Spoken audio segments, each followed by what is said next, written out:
പത്തനംതിട്ട ജില്ലയിൽ പുതിയതായി ആരംഭിക്കാൻ തീരുമാനിച്ച തുറന്ന ജയിലിന്റെ നിർമ്മാണം അനിശ്ചിതത്വത്തിൽ 2012-ൽ മിച്ചഭൂമിയായി ഏറ്റെടുത്ത ഭൂമിയിൽ വീണ്ടും ഉടമസ്ഥാവകാശം തെളിയിക്കാൻ സർക്കാർ കേസ് ഫയൽ ചെയ്തതാണ് നിർമ്മാണത്തിന് തടസ്സമായിരിക്കുന്നത്. എന്നാൽ ഉദ്യോഗസ്ഥ കെടുകാര്യസ്ഥത മൂലമാണ് ജയിൽ നിർമ്മാണം പ്രതിസന്ധിയിലായതെന്ന് വിവിധ കോണുകളിൽ നിന്നുയരുന്ന വിമർശനം. കോന്നി അരുവാപ്പുലം പഞ്ചായത്തിലെ ചെളിക്കുഴിയിലെ 17.23 ഏക്കർ സ്ഥലം ഹൈക്കോടതി ഉത്തരവിന്റെ അടിസ്ഥാനത്തിൽ 2012-ലാണ് സർക്കാർ ഏറ്റെടുക്കുന്നത്.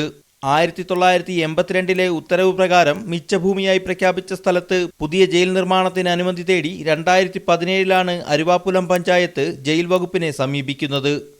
തുടർന്ന് നടന്ന പഠനങ്ങളുടെയും വില്ലേജ് താലൂക്ക് തല റിപ്പോർട്ടുകളുടെയും അടിസ്ഥാനത്തിൽ ഹാരിസൺ മലയാളം എസ്റ്റേറ്റിനോട് ചേർന്ന ഭൂമി സർക്കാർ ഭൂമിയാണെന്ന് സ്ഥിരീകരിച്ച് ലാൻഡ് റവന്യൂ ബോർഡിനും ജയിൽ വകുപ്പിനും കളക്ടർ റിപ്പോർട്ട് നൽകി.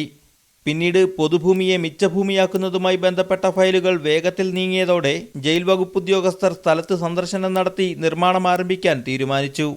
ലാൻഡ് റവന്യൂ സെക്രട്ടറി തലത്തിലും എതിർപ്പില്ലെന്നറിയിച്ചതോടെ നിർമ്മാണം ആരംഭിക്കാൻ ഇനി വേണ്ടിയിരുന്നത് സർക്കാർ അനുമതി മാത്രമായിരുന്നു. എന്നാൽ 2 മാസം മുൻപ് ഹാരിസൺ ഭൂമിയിലെ ഉടമസ്ഥാവകാശം ഉറപ്പിക്കുന്നതുമായി ബന്ധപ്പെട്ട് കളക്ടർ കോടതിയെ സമീപിച്ചതോടെ നിർദ്ദിഷ്ട ജയിൽ ഭൂമിയിലെ നിർമ്മാണം തടസ്സപ്പെട്ടു.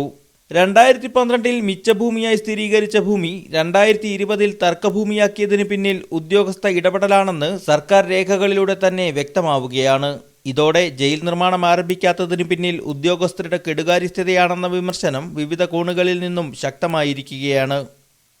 Levin K Vijayan, media 1, Pathanamthitta.